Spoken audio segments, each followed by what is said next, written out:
I'm Amy from Country House Library, and I'm your guide to the world of vintage literature. These videos are about me sharing my love and passion for all obscure and old books. So if you're someone that thought, I've always wanted to get into reading classic literature or non-contemporary stuff and not quite sure where to start, then this is a great channel for you to subscribe to.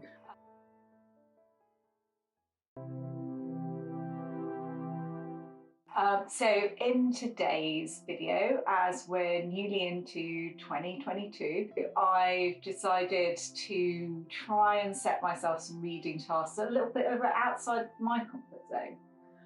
And my inspiration for this over Christmas, I watched a lot of TV, I read a few books, but I also watched a lot of TV and a few films. So I thought, why not do a reading list around books where I've seen the film but not read the book? You know what I'm talking about, right? And also these are kind of adventure stories, which is not something I'd naturally gravitate towards, to be honest. So my choices are this: 80 Days Around the World by Jules Verne. That was inspired by the David Tennant BBC adaptation that's been on, so that was kind of what kicked off my thinking. And then another Jules Verne novel, 20,000 Leagues Under the Sea. Then my next choice, Treasure Island by Robert Louis Stevenson.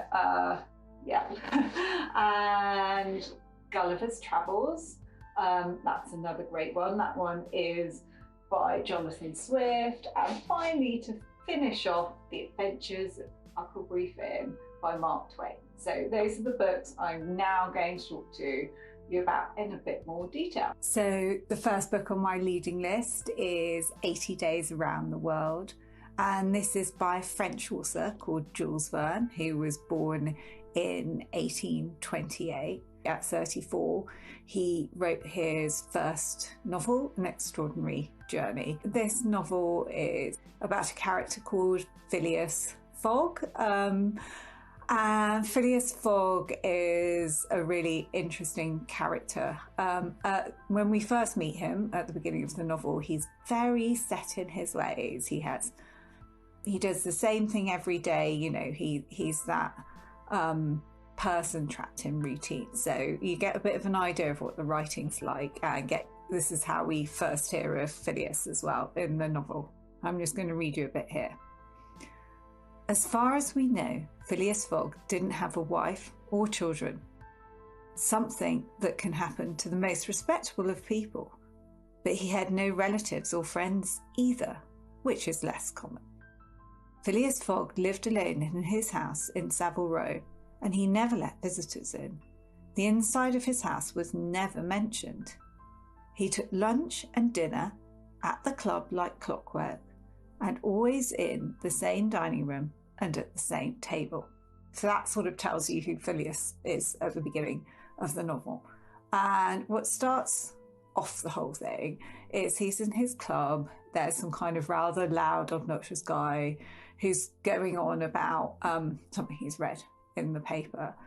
And Phileas, being a very precise and exacting scientific sort of person, has worked out that you can travel around the globe very quickly. So this guy's read a newspaper article and is sort of poo-pooing the idea that someone could travel so fast, made to be. And Phileas just, this goes against all his careful calculations. He says, no, in fact, you can get around the whole globe in 80 days. So this is entirely possible. He gets so riled, he ends up agreeing this bet with this other guy. And so as part of the bet, he has to get around the world in 80 days and back to this club. So off he sets on this marvellous madcap adventure. It's that whole novel that kicked off or first invented that kind of ordinary, quiet guy taken out of their routine circumstances and thrown into somewhere they're not used to be. And then we see their character development and the whole life change as a result. So this is where that started. So it's well worth reading. It's really easy. It's not a long book. you can quite easily get through this. And you'll notice I've chosen a new edition. So we normally look at vintage editions, but I thought as it's a new year, let's do new books. And this edition here that I've got is the Penguin cloth bound, and we've put a whole bundle together. So if you look below, you can actually get all these books. So that's my first one. Second book in my New Year's reading resolutions is also Jules Verne's book, but this one, 20,000 Leagues Under the Sea, was actually written in 1780, so it's slightly earlier than 80 Days. It's a much longer book. It's a much wilder book. This book I would describe as sci-fi adventure. He takes you into these unbelievable worlds and places, and it's surreal. You're never quite sure what's going to happen next. Yeah, it's a trip. So what's it about? This is the story of Dr. Aronnax, his assistant Conseil, and a harpooner, American harpooner called Ned Land. And what is happening is in the ocean there is apparently a sea monster which is attacking ships and can't be caught. It's a huge mystery. So Dr. Aronnax and his team are sent to see if they can do anything about the problem. And it culminates with the three of them being thrown underboard and sucked down into the sea. And there they discover it's not a sea monster at all, it's a submarine. So this is one of the first novels, actually the first novel in the submarine genre. And this submarine is piloted by a chap called Captain Nemo. And he is this enigmatic figure, quite scary, quite charismatic. But his real redeeming feature is his love of the sea and how passionate he is, and effectively actually he's an environmentalist is what he is. So this is passage that I'm going to read you so you have an idea of what the language is like in the book. It's from when they shortly arrive in the submarine and they are talking to Captain Nemo. So Dr. Aronnax says, "You love the sea, Captain?" "Of course I love it. The sea is everything. It covers 7/10 of the world's surface.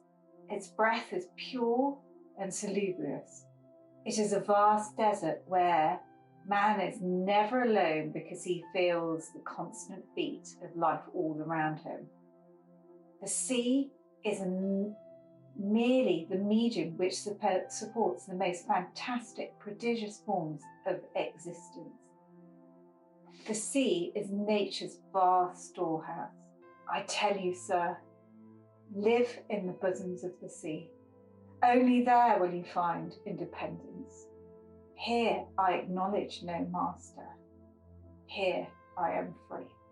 This book it's a love poem to the sea, really. So if you love the ocean, if you love the environment, if you love sci-fi, this is going to be a great book for you. And this edition, again, New Year's, so we're doing new books for a change. I think it's really great. It's sort of dark and black with this kind of fluoro goldy kind of colour, giant jellyfish. So this is a lovely edition. Again, it's part of the set that we're doing a discount on, links in the bio below. Moving on to my third book in New Year's new reading resolutions. I can't say that, can I? New Year's reading resolutions, that's better. So this book is Treasure Island. And I have to confess, I've got through the other two in this time, but not this one yet. I'm going to do it though, how it's only a short book, but this is certainly one of those books that I've never been desperate to read. However, some of the ambassadors we work with at Country House Library and some, who I really respect, this is on their sort of top 10 book list. So I'm going to bite the bullet and read it. And here's a question for you. Should we read books that we think we need to? So we've ticked the box, or should we just read books that we love? Kind of my take on that is I kind of love all books. And if I read something which I think I'm not going to like at first, rarely do I actually then find there's nothing that I don't like in it. Usually I can find something redeeming, or the story is interesting enough to pull you along. So yeah, I think it's okay to try and read books you don't love at first, because you never know, really, do you, until you try. So yeah, that's my thoughts. So this is one of these for me. It's right. Let's talk a bit about Robert Louis Stevenson. He is Scottish. He wasn't as prolific as Jules Verne. In fact, really, his only two very well-known works, he didn't write very many books, are Treasure Island and Dr. Jekyll and Mr. Hyde. So what he did write has been really culturally impactful. So, you know, in lots of films, you know, we've had, you know, the Jolly Roger, that's a word we're all familiar with. Long John Silver, that pirate, that's all comes from Treasure Island. And obviously Dr. Jekyll, Mr. Hyde is something we're all aware of in culture today. So not very prolific, but what he wrote seems to resonate. So this is the story of a cabin boy, Jim, who starts off at home with his parents in his seaside town, and a ship comes in, and there's sort of complicated story, but needless to say, he ends up on board as the cabin boy, and they set sail for various adventures, and there is a mutiny, and he's torn between the two sides, and he's the kind of young naive. So why I didn't want to read this book is pirates are probably not massively my thing, and also it's quite violent and no one's particularly nice in it. However, it's a great coming of age story, a discovery about the world. Anyway, I'm going to give you a bit of a flavour of writing. It's quite suspenseful, so from this passage it seems to be quite suspenseful. And this is Jim the cabin boy, who's about early teens, if that, is the narrator. I was now, it seems, cut off upon both sides. Behind me murderers, before me this lurking nondescript. And immediately I began to prefer the dangers that I knew to those I knew not. Silver himself appeared less terrible in contrast with this creature of the woods. And I turned on my heel and I looked sharply behind me over my shoulder. I began to retrace my steps in the direction of the boats. Instantly the figure reappeared and, making a wide circuit behind, began to cut me off. I tried at any rate, but had I been as fresh as when I rose, I could see it was in vain for me to contend in speed with such an adversary. From trunk to trunk the creature flitted like a deer, running man-like on two legs, but unlike any man I had ever seen, stooping almost double as it ran. Yes, a man it was. I could no longer be in doubt about that. I began to recall what I'd heard of cannibals. I was within the act of calling for help, but the mere fact that he was a man, however wild, had somehow reassured me, and my sphere of silver began to revive in proportion. I stood still, therefore, and cast about for some method of escape, and as I was thinking, the recollection of my pistol flashed in my mind. As soon as I remembered I was not defenceless, courage glowed again in my heart, and I set my face resolutely for this man of the island and walked briskly towards him. So, yeah, you kind of got to like Jim for that. You know, I kind of want to read a bit more after that passage, because that's happened. Yeah, it's pretty brave for a young boy. So let's find out about what happens to Jim. And as I know, some readers that I really respect love this book, so I'm going to do it, and I think so should you. Now to the fourth book on my reading list. I'm so excited about this one. It's Gulliver's Travel, the one where the big guy gets pinned down and roped and tied up by the little people, the Lilliputians. You've got to love this book. And it's by Jonathan Swift. And to give you some context, this book was written in 1726. So the other books we've been looking at in this video so far, and in fact the last one, Huckleberry Finn, they were all in the 1880s or 1870s, which was the Victorian era.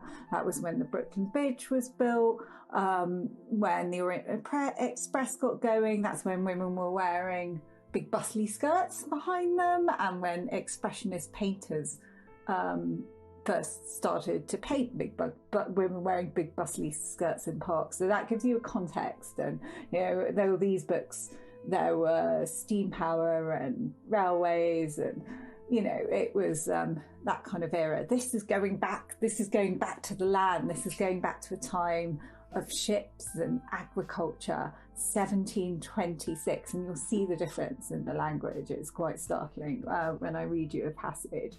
I think the other really interesting thing, which I found out researching this book from my reading list, is that Jonathan Swift was a preacher, and this book is a satire. So it was just when agriculture, people were selling what they were producing for money, which meant they had money to spend things, so they were buying stuff because it was pretty and not just useful. And it was the dawn of consumerism, and Jonathan Swift didn't really like that. He was concerned. He saw it as the rise of individualism, so he saw the individual over the community and the collective as being bad. So he wrote this book to show what havoc an individual can wreak when they're individualistic. So Gulliver, who, and I'll tell you a bit more about it, is basically a seaman, and he gets stranded on a desert island, and he wakes up and he can't move his arms and he can't move his legs and he can't move his hair, and all these tiny little people have tied him down, and he finds this race of really small people. And then actually that's a very famous book from the book, and I'm going to read you that very passage now. But actually the rest of the book goes on, and then he meets a race of giants, and then he goes to the land of chickens. And basically what I never realised about this book, I read it just superficially,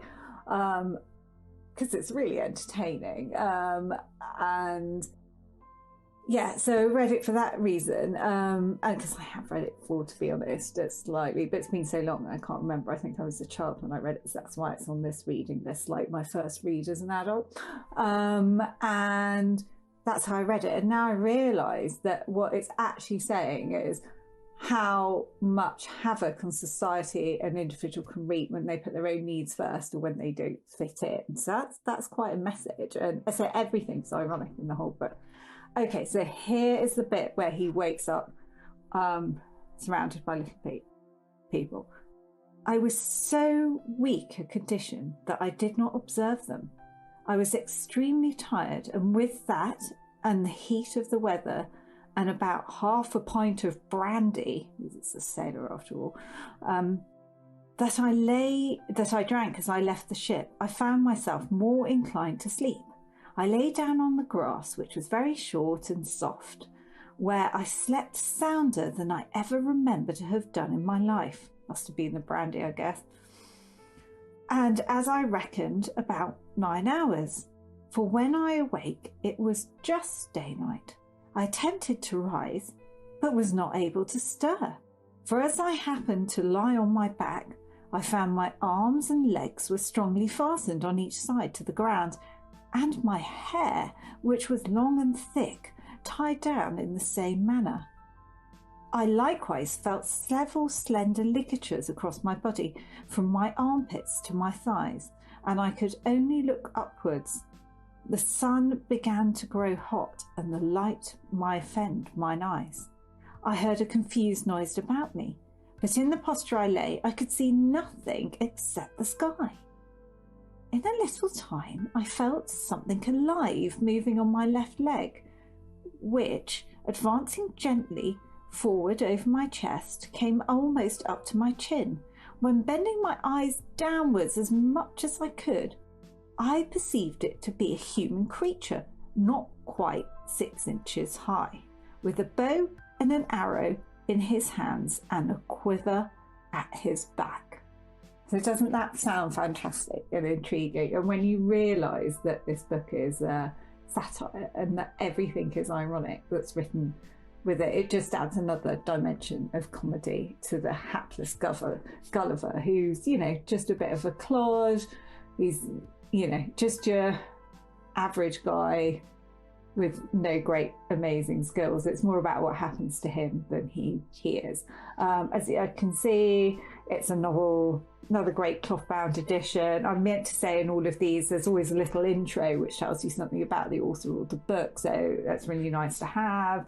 It's a lovely blue colour, and I think it goes well with the other books that I've chosen. So that's book 4, Gulliver's Travel, and again it's in our discount bundle, which the link is in the bio below. So the final book on my New Year's resolution reading list, The Adventures of Huckleberry Finn. And again, we're back in the 1880s, the Victorian era, 1884 to be precise.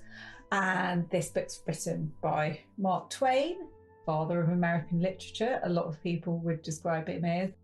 And an author who I really like as a person. The more I find out about him, the more quotes you read by Mark Twain, he comes across as very charismatic.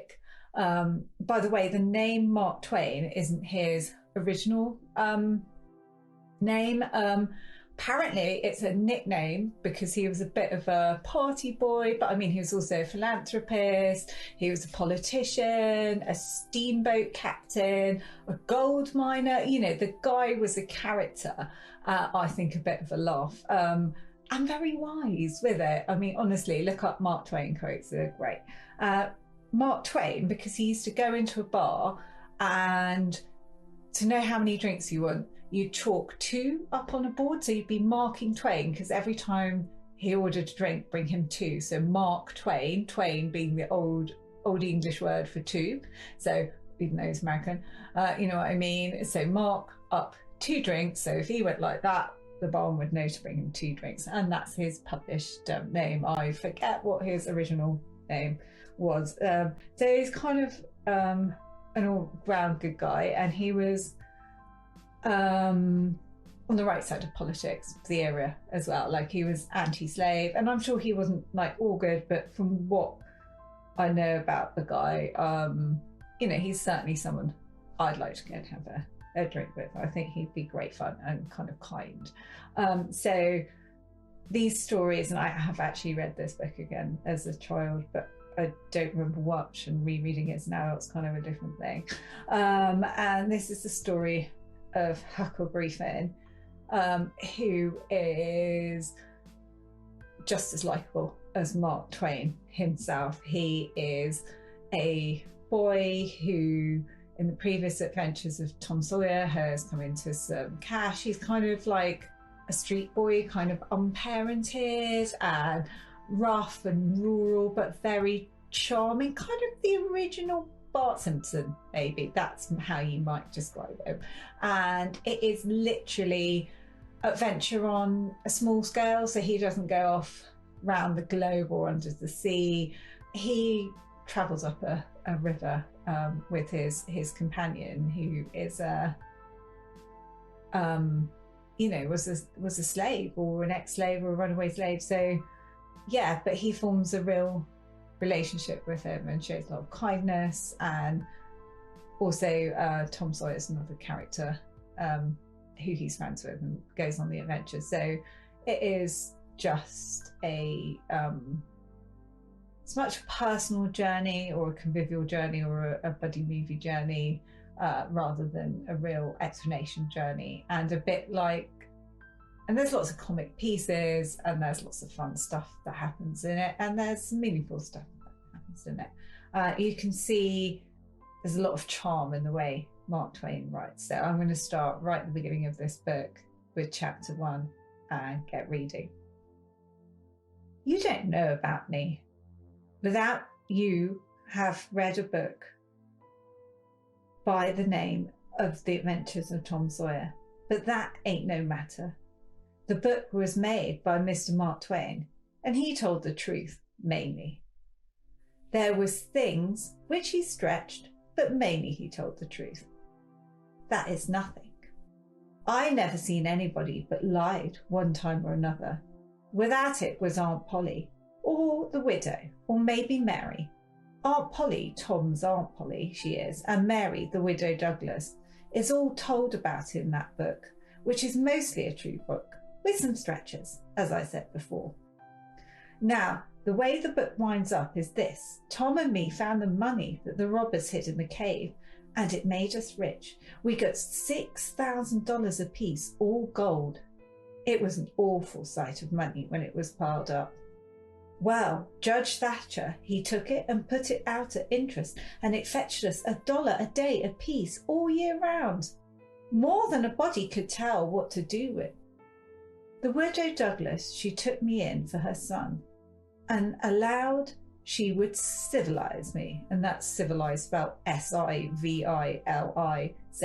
rather charmingly. She would civilize me. But it was rough living in a house all the time, considering how dismal, regular and decent the widow was with all her... It was in all her ways. And so when I couldn't stand it any longer, I lit out. I got into my old rags and my sugar hogshead again and was free and satisfied. But Tom Sawyer, he hunted me up and said he was going to start a band of robbers, and I might join if I would go back to the widow and be respectable. So I went back. The widow, she cried over me and called me a poor lost lamb, and she called me a lot of other names too, but she never meant no harm by it. She put me in them new clothes again, and I couldn't do nothing but sweat and feel all cramped up. Well, then the old thing commenced again.